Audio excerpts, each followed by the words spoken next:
سبيل الدموع سبيل مريح تنهدى يا صاحي كي تستريح وبث الدعاء الخفي الصريح. الحمد لله رب العالمين والصلاة والسلام على أشرف الأنبياء والمرسلين نبينا محمد وعلى آله وصحبه أجمعين. أما بعد السلام عليكم ورحمة الله وبركاته. Well, it's been a while since I've sat here talking to you. We have been busy with many of the projects. However, on a special request, we're going to cover the topic of Zakāt. So first, let's look at the compulsory nature of Zakāt. There's numerous verses throughout the Quran. I'll just name one or two, recite one or two to you, which establishes the compulsory aspect of it.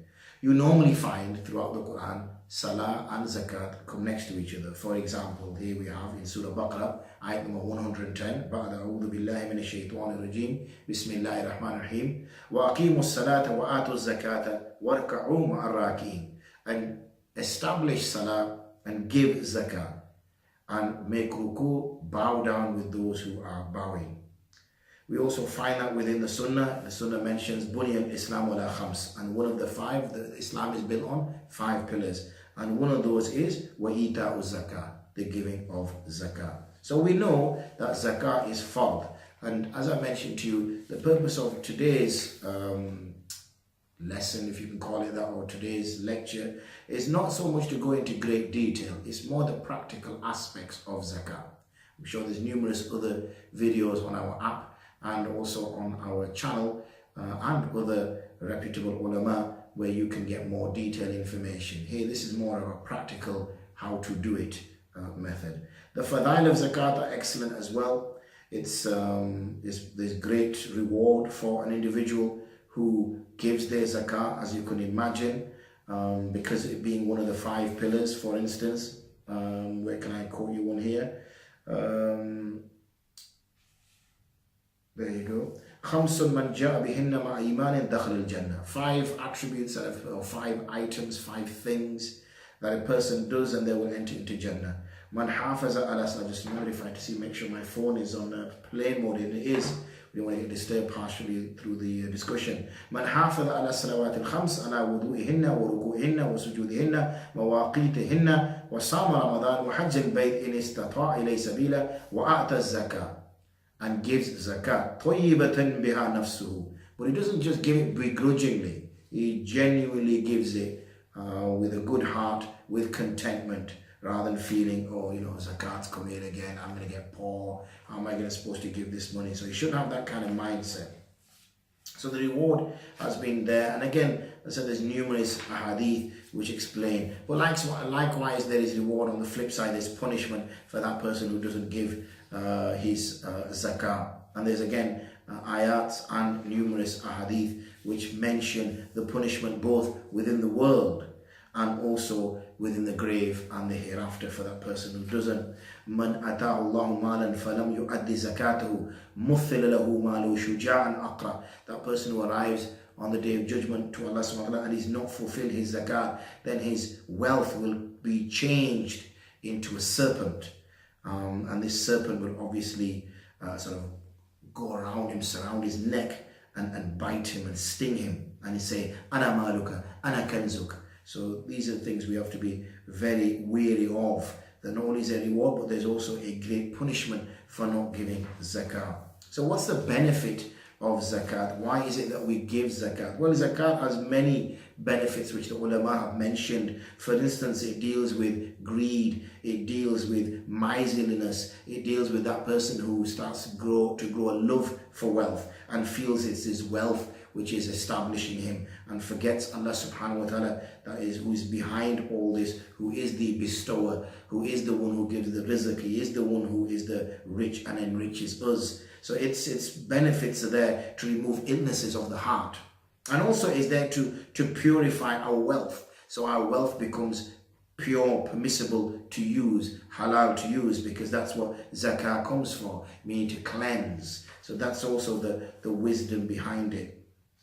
So I'm not going to take up any more time discussing with respect to the sort of background to zakat, how it's established. We've quoted one or two ayat and hadith, and in terms of its benefits that it achieves for the human in the world and in the hereafter.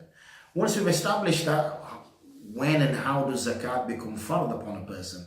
The first thing is that the person has to be a Muslim, according to the views of the majority of ulama. A non-Muslim is not accepted or expected rather to give zakah. He needs to answer the call, or she needs to answer the call to Islam first. So the person has to be Muslim. Secondly, the person has to have reached what would be called bulugh, and bulugh is that age which can vary obviously, because the starting point is based upon an arrival, reaching of age, which can either be menstruation in a girl, or it could be a wet dream, or it could be reaching a fixed age of 15 lunar years.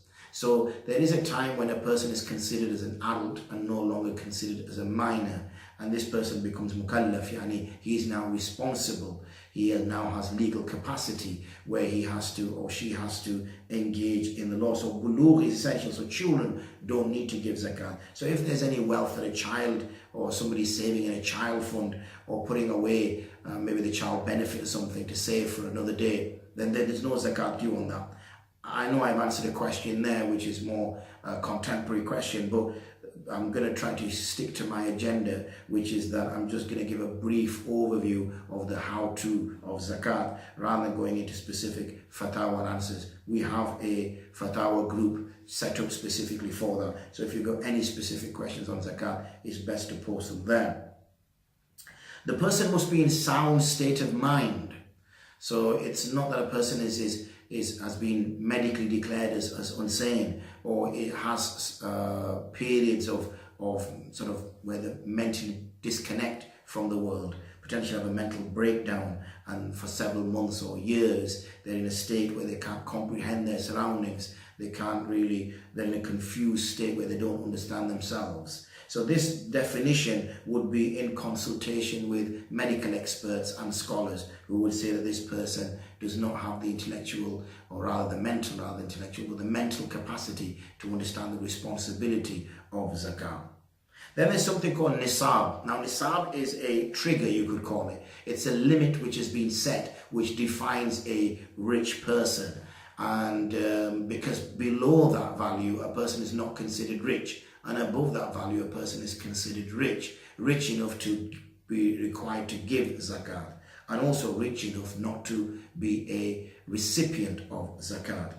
This nisab value has been already, a value been given to it, but if I was to give you an approximate value, here I am sat on the 4th of February, I think, if I'm not mistaken, and the approximate value now is around sort of £280 sterling. So this will vary, and it's available on our website if you wanted the exact quantity that would make a person liable, the trigger that would make a person liable. So what a person is supposed to do is, as soon as they reach that value, so let's just say a 15-year-old, 16-year-old starts to work, as soon as they reach that value, they hit 300, whatever it is, 280, then that day, according to the Islamic calendar, and again we produce the calendars, Islamic calendar dates, so according to the Islamic calendar, because a lunar year is considerably less than a solar year, then they would consider that date as their date of nisab, and they would fix that date.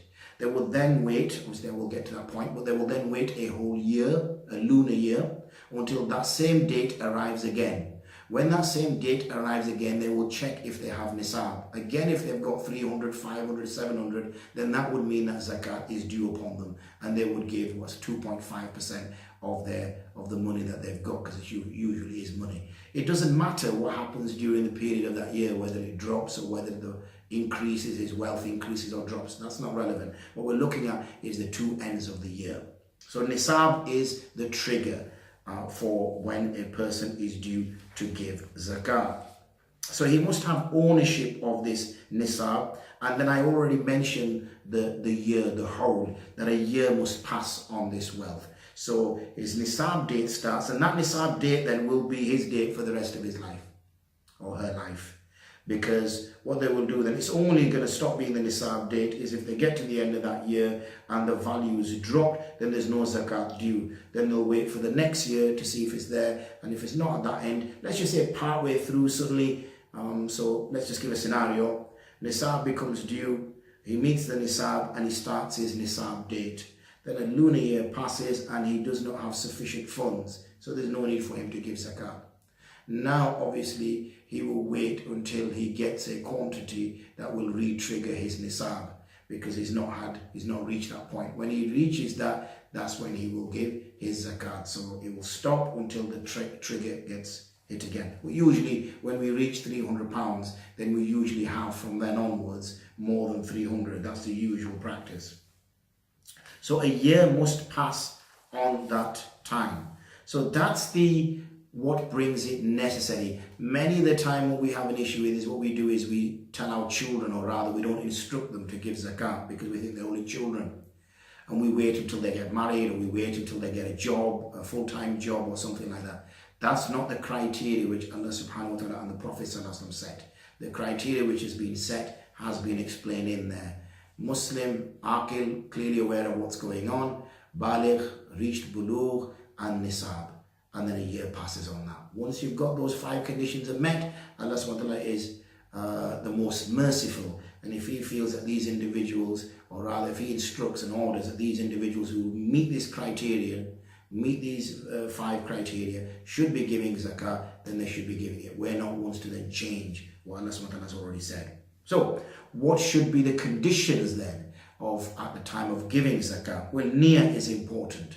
A person should make intention at the time of giving zakah that this is zakat wealth. He does not need to declare it. Sometimes questions do come in and they say, I want to give my zakat to a relative, not an immediate relative, but somebody who is a distant relative, or a brother or a sister, but I don't want to tell them that is zakat because they may take offense. I just want to give it to them and they may consider it to be hadiyah. Can I do that? Yes, one can. This is not about the declaration. What this is about the niyyah, and the niyyah is something which is between you and Allah subhanahu wa ta'ala. So he gives the zakat, and the other thing what he's got to do, and this is very important, is the person, and this is where we get a lot of confusion, the person who is the recipient of the zakat is, I've already sort of said it in the sentence, it has to be a person. The one who receives the zakat must be a person. It must be a recipient. One can't give zakat to an establishment, an institute, an entity, an item. One can't do that. Yes, one can give zakat to the students of a madrasa, but hand it over to the madrasa management. But the key point is that the person you hand it over, the recipient, must become an owner of that wealth. Tamliq, what is referred to, can only occur when it's a person.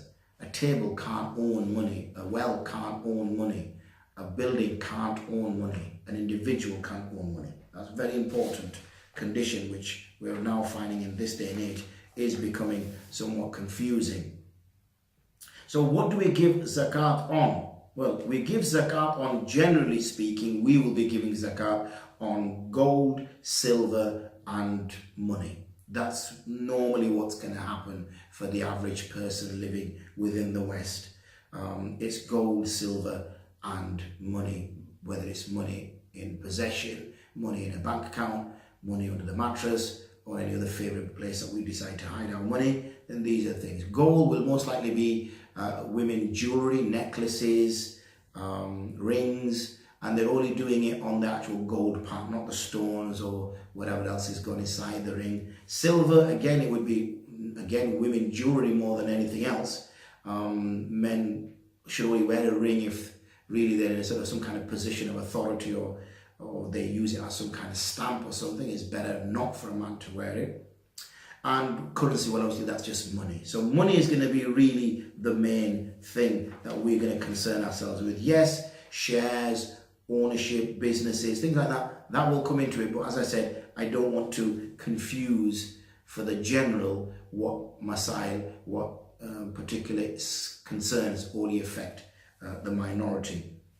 What you have as your wares, what you have as your products, what you have as items that you sell, your merchandise, zakat is also due upon them. So if a person runs a shop, then zakat is due on his goods inside his shop.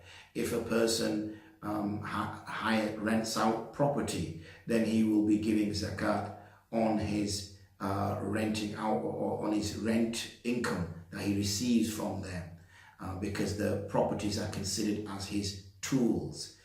So anything or his items that he uses in order to generate money. So it's the items which, so the money itself will be the zakatable. So items that a person uses for buying and selling, and in this I mentioned to you stones and rings aren't zakatable, but if a person is selling in them, trading in them, then zakat is due in rings. So that should in the stones within the rings. There's other items which are zakatable, which I don't think are going to apply to the majority of us. We're talking here about if a person was to dig something up and find a treasure on the beach or something like that. Similarly, we've talked about pearls, items of that nature. If it's jewelry, then the woman does not give zakat on it. So this could be pearls or whatever else, that's used fancy. I'm sorry, I'm not really clued up too much on women's jewelry. It's not my area of expertise. But if it's used for trade, as I was mentioning earlier, if it's used for trade, then zakat is due on them.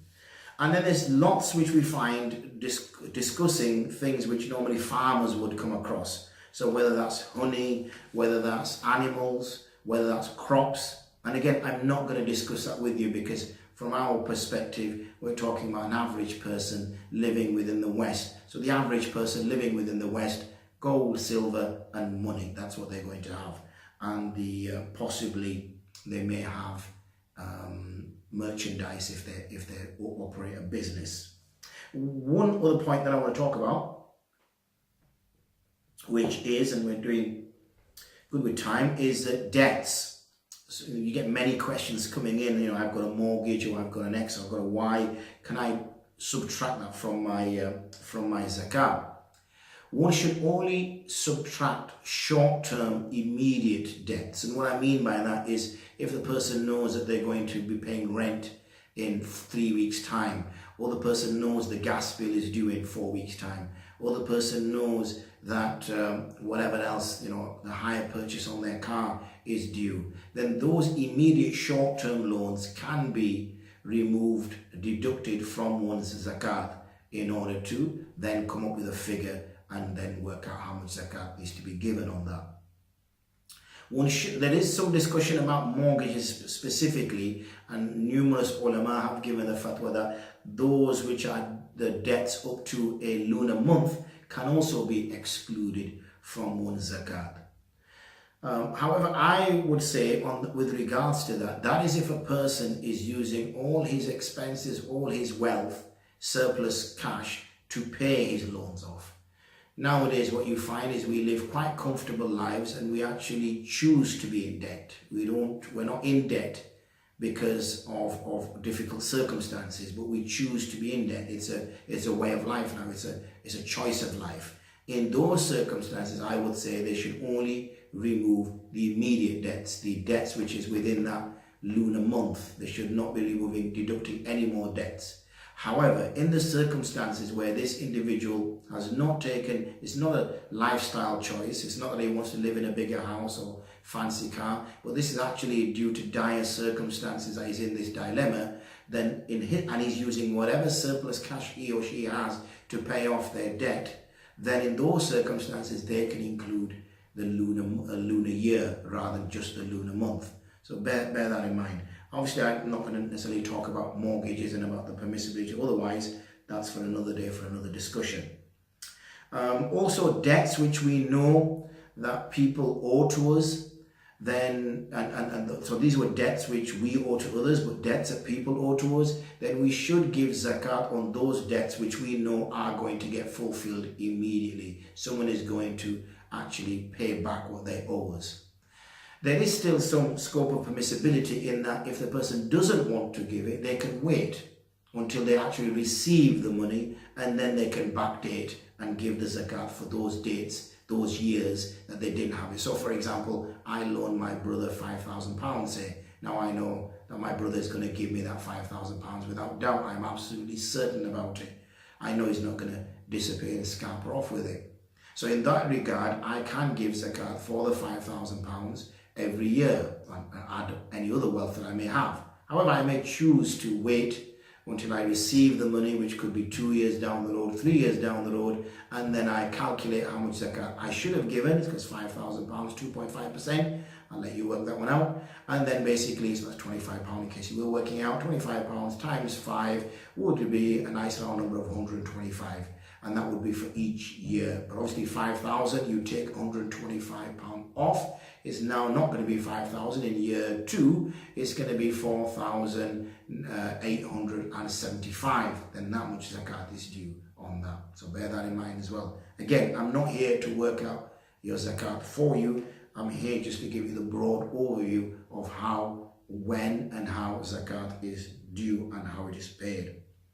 And that should be generally for all debts which are owed to you. That those which are certain you can give straight away, but those which you're uncertain of, we are not sure whether that person is going to pay up. You've been asking him several times and he keeps giving you the runaround. He's now ignoring your phone. So then there's a difficulty receiving it. One should wait until they receive that money and then they can give zakat again for the years that they did not have it. So that's the understanding of that we have with regards to how zakat is compulsory, what's the rationale behind it, who gives it, and on what is it given. Those are the 4 topics covered there. If you missed it, you can always rewind and watch again. Next, what we're going to do is turn our attention to who should receive zakat and who are the recipients of zakat. Now, the recipients of zakat are mentioned in particular in a verse of the Quran, in Surah Tawbah, ayat number 60, in which Allah subhanahu wa ta'ala says, إِنَّمَا الصَّدَقَاتُ لِلْفُقَرَاءِ وَالْمَسَاكِينِ وَالْعَامِلِينَ عَلَيْهَا وَالْمُؤَلَّفَةِ قُلُوبُهُمْ وَفِي الرِّقَابِ وَالْغَارِمِينَ وَفِي سَبِيلِ اللَّهِ وَابْنِ السَّبِيلِ.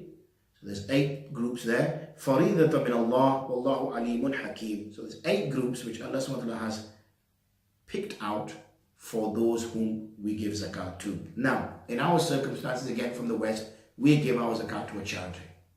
We rarely will go look for these sort of people, or we may, in the masjid, during the month of Ramadan, give our zakat to the person who's collecting. So what we need to understand then is we need to be ensuring that the charities themselves are giving it to the right groups.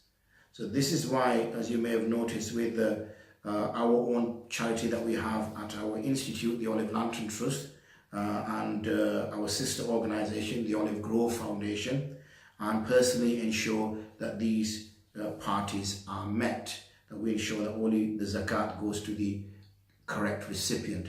Similarly, in the now Wifaqul Ulama has set up its charity wing. There is a board of ulama on there to also ensure. So there's 3 charities there that I mentioned to you, which you can send your money to ensure that the zakat is being given correctly. That's the important bit. Now, we as normal people living in the West aren't going to be able to find these people, or even if we are, what kind of means testing can we do? How can we ascertain that this particular individual is a true recipient of zakat? We don't have the time, we don't have the means. So alhamdulillah, the ulama and others have set these charities up, the 3 that I've just named for you, Olive Lantern Trust, the Olive Grove Foundation, and now Wifaqul Ulama's charity. They have set up to ensure that they're the correct recipients. So once we give it to the charity, then they've taken that responsibility from us to ensure. But we've got to make sure that we select the right individuals that's taking our money and not spending it inappropriately, or using it for admin purposes, for example, or using it for activities which wouldn't come under,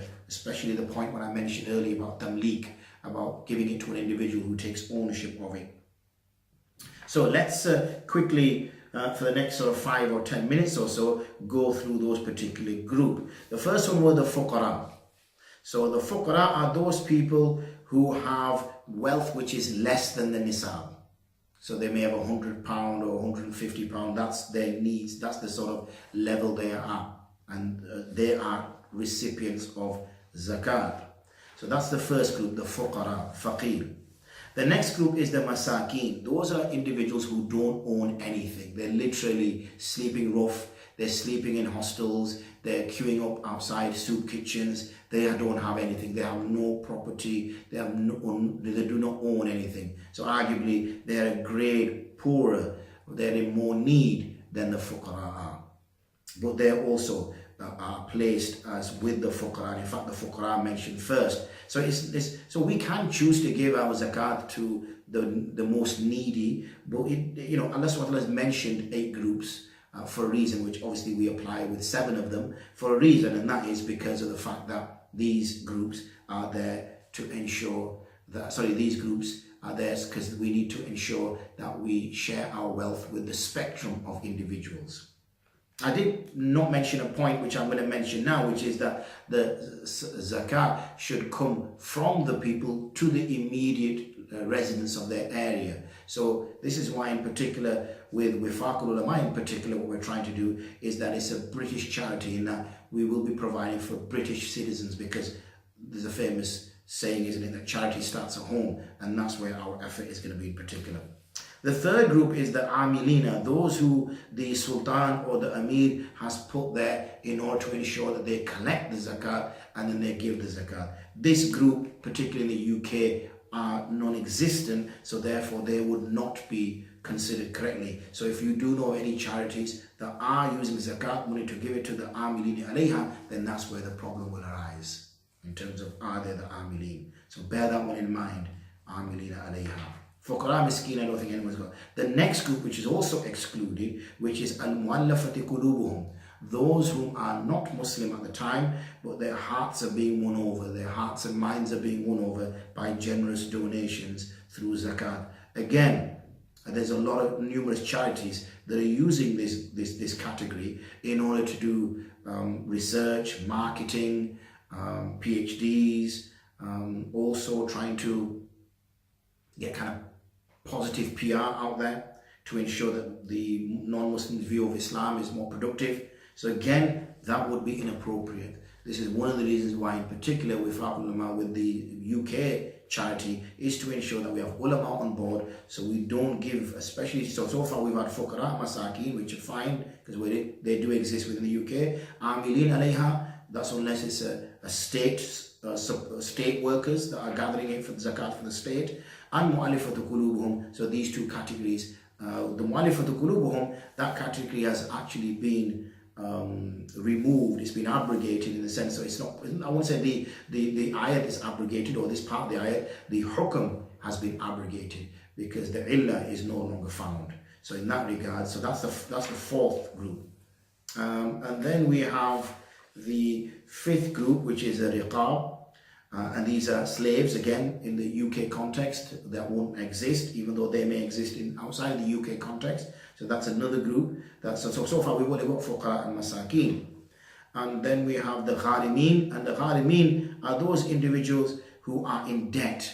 So we may have people like that, people whose financial situation is so poor that they're now indebted, and even though they may have some money, their debts far outweigh that money that they have, and that those debts, people are actually coming around and beating their door down and sending bailiffs around to collect that debt. So this is a third group which we would find within the UK or Western context. I know I say UK because obviously I am in the UK, but let's just broaden it to the Western environment, Western context.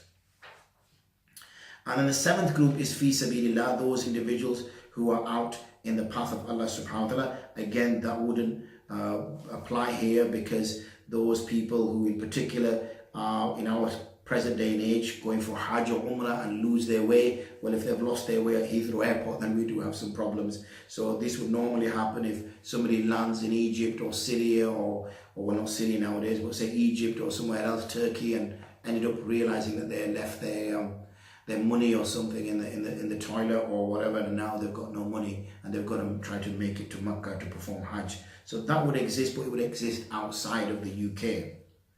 So that's the seventh group.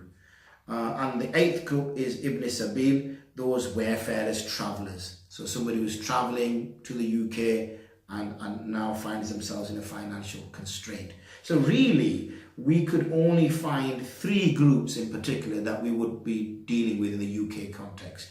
And that is the fuqara, masakin, and the gharimin. those people who are in debt. So how do we calculate it? Though the calculation is relatively simple. It's 2.5% of that money that we have, which we have had for a year. That is calculated based on money in particular.